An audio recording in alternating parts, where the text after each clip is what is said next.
All right, we are back with my deck list for the October 2023 um, Cube League, which is once again Best Pal Al's CoinFlip Cube, which is a cube that is based around players deciding their own coin flip results. Um, and my deck is a deck based around using Altaria and using Draco Melody to flip a coin of heads, search your deck for a dragon Pokemon, and put it on your bench. And I am cheating out these two massive, humongous threats of Dragonite with Deafen, which is an item locking attack, and Heal Wing, which is just a big tanky attack.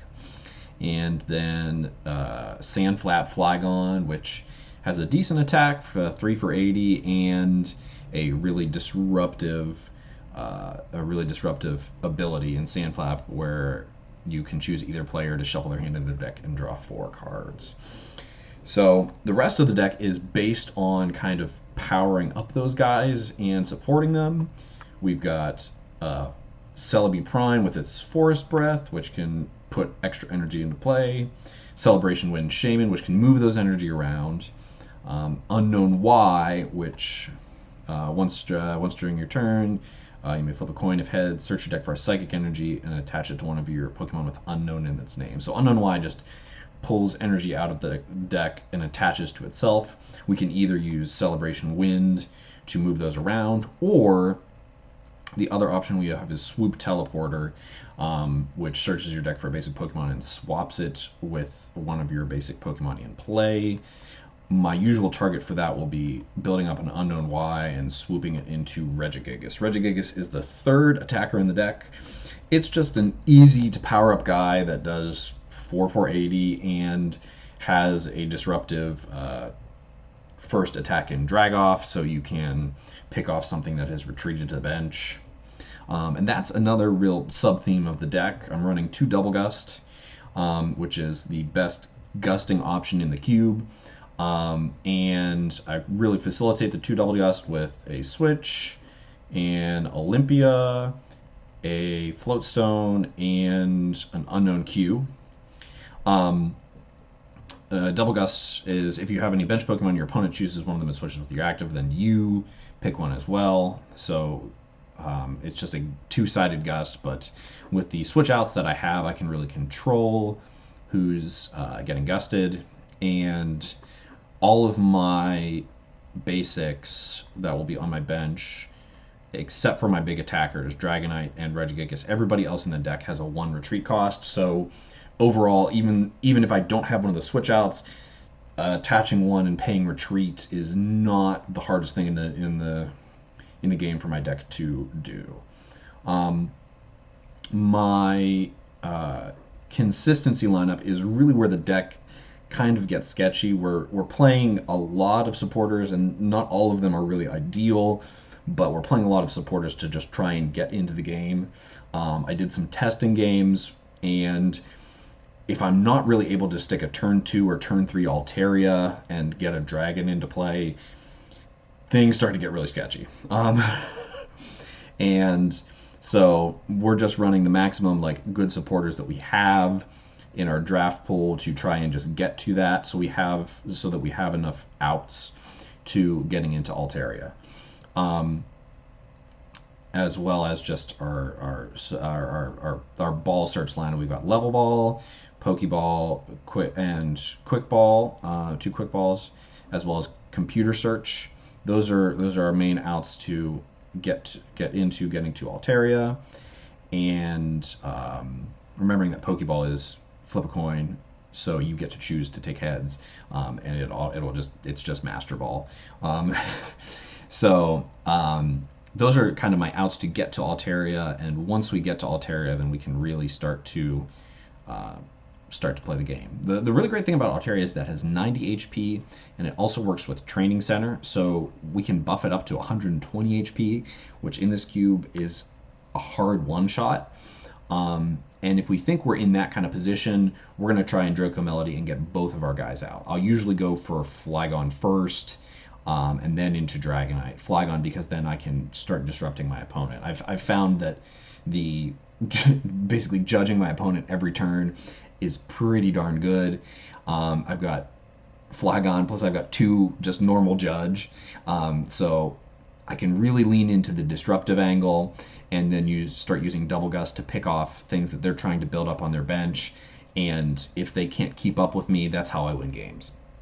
Now, where things get sketchy, as what I mentioned, is also um, is if I can't get the Altaria really soon, and then also if my threats get answered before I think they're going to get answered. So I do really have to do a really good job of reading the board state and seeing like if my opponent is going to be able to pull off a knockout and really play around that, because I did find myself in some testing games in some spots where it's just like I have like 10 energy in the discard pile, and like I've got and like nothing on board that's really like happening.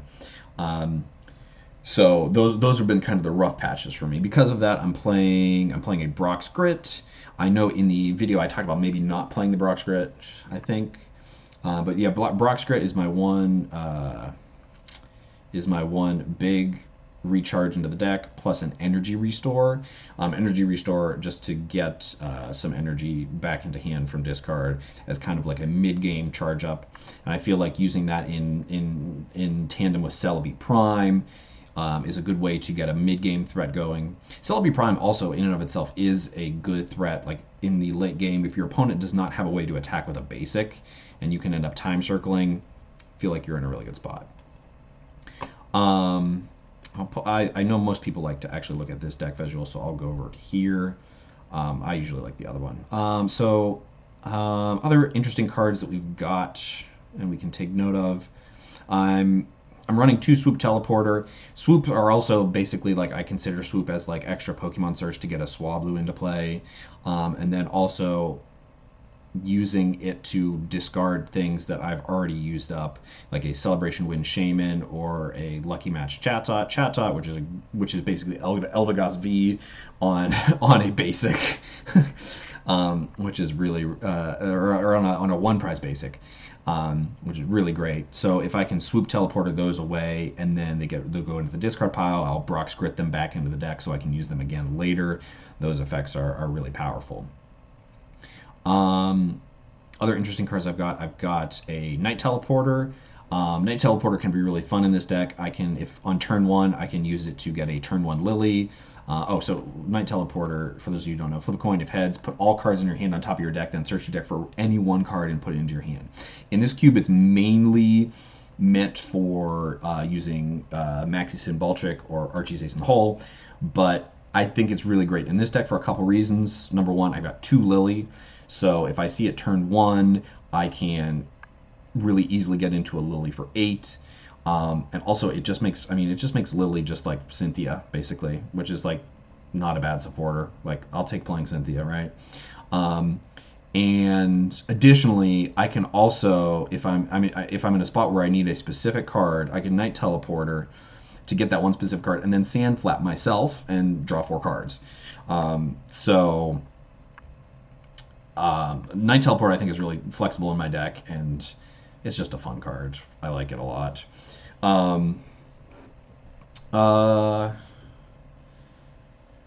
Erica's also great in my deck. I've got Erica plus 2 Judge plus Sand Flap, so I can really get a lot of value out of that. Yeah. My energy lineup, I'm running 14 energy, 3 of which are rainbow. I need the rainbow to attack with Flagon. And I'm running the 2 lightning because I've got a Volkner and a Spark. Volkner, search your deck for an item card and a lightning energy, reveal and put them into your hand. And those items can include things like Comp Search. That counts as an item in this cube. So does Erica, so does Double Gust. So Volkner can grab a lot of things. Like Volkner in itself can basically guarantee a gust if you get the Double Gust, and it also gets the energy to retreat out of whatever your opponent brings up. And Spark is the Pogo supporters that were not really great. It's sort of like Gardenia's Vigor, but not as strong. But it's still decent in this deck. I'm only running 2 basic lightning right now. It's the least important, but I have 5 outs to the lightning in Dragonite's Healing, and That's really the only lightning cost that I have. Um, I mainly want to pack in the deck with lots of grass and lots of psychic so I can power up Forest Breath and Yield from Unknown Y. Um, I think this deck has a lot of potential. Um, there I there will be some interesting matchups and some interesting interactions. Let me just talk about a couple things in the cube that are threats for me. Um, this Walrein, which is the freeze up Walrein. Once during your turn, when you play Walrein from your hand to evolve one of your Pokemon, you may flip 2 coins. If both are heads, discard one of the defending Pokemon on all cards attached to it. The one errata that we are playing, this is not how the card actually works in real life, but to balance it for the coin flip cube, where you get to decide that you're just discarding the Pokemon. If you do, your turn ends, is the fair way to balance it. The trick with this is it's one-shotting my dragons that have a rough time to get back into play. So I kind of have to, like, if I'm playing against a Walrein deck, I have to have that in my mind, because that's really a danger to my Walreins, or to my dragons. And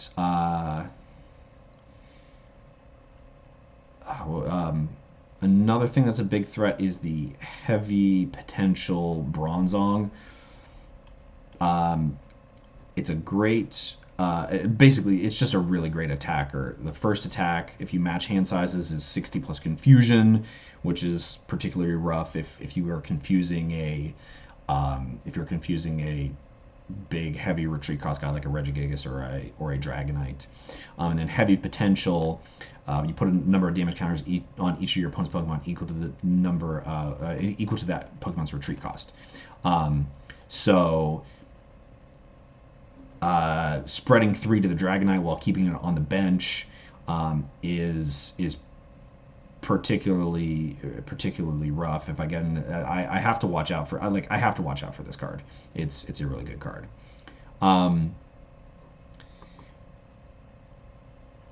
I think Crobat, just by virtue of Flutter Trick and like Flutter Trick happening very soon for me, can be a tricky matchup.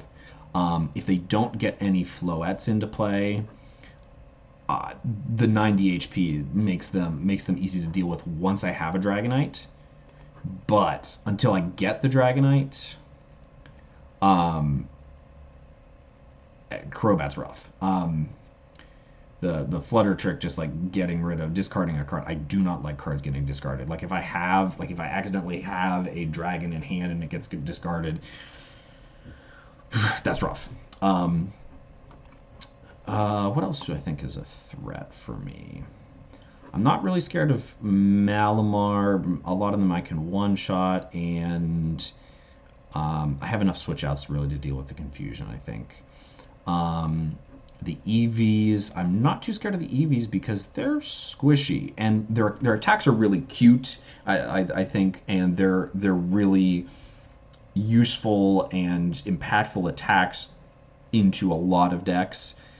But the 50 damage cap on Jolteon and like a 60 damage cap on Vaporeon that's 3-shotting a dragon. And like if there's a training center in play, like Dragonite being bumped up to 180 health, and if it's healing 30, like the damage is not there. Same thing with Arcanine. Arcanine, basically, they put themselves in range of getting knocked out by any of my attacks. So I'm not too afraid of Arcanines.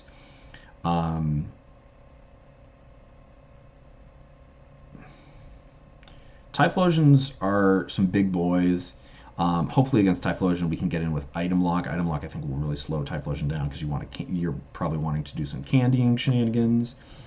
But yeah, I think the deck is strong. I think the concept is really strong, and I think that I think this is the best way to play what I have here, what my draft pool was. I think my draft pool was very strong, and I'm really happy with how it turned out. I also think that playing this deck in general it's a fun deck. Um, it's very rewarding to see all the different kinds of play, different lines of play come together, and you feel really you have a lot of fun when you're doing things like swoop teleporting away the unknown. And then all of a sudden you've got a Regigigas, or the energy moves around the board with Shaman, and all of a sudden you've got a big threat that your opponent maybe was not considering was going to be there.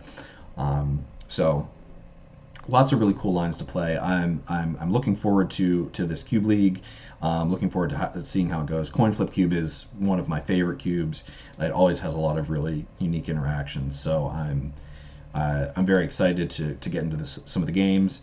My plan is to hopefully record some of the games as well, depending on my opponents. And Untap is also kind of the normal platform that we use. It's kind of wonky. So I'm hoping to have some really good solutions uh, for recording my games so that you can see how this deck turned out. But yeah, looking forward to the games, and hope you follow along with me.